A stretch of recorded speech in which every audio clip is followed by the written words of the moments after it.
Thot Allah në Kur'an, men amile salihan min dhekrin e untha, wa hua mu'minun, falanuhyanna hayatan tayyiba. Ai cili ban vepra të mira, qoftë mashkull apo femër, dhe beson Allahun me besim të pastër, si rezultat dhe rrjedhë dhe kësaj, kena mia mundsu ta shijoj një jetë të lumtur.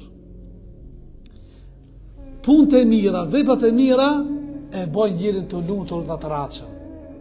Më ka rastisë dhe ju përse, pa dhe mu më ka rastisë, kër e bajtë një punë të mira, ma e bajnë për Allah, pa kur fa pravavia, u sa i lumtur je, u sa i gëzushëm, të a ditë 24 orë je online, kime thonë, si unë që jam miliarder, nuk ka kush, fluturon.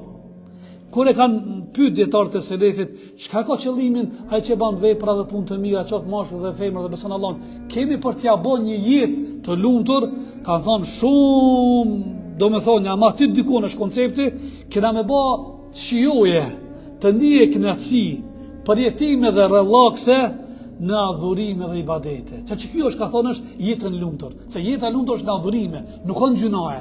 Jeta e mirë është në sevape, në shpërblime, në punë të arit e jo në punë të këqija.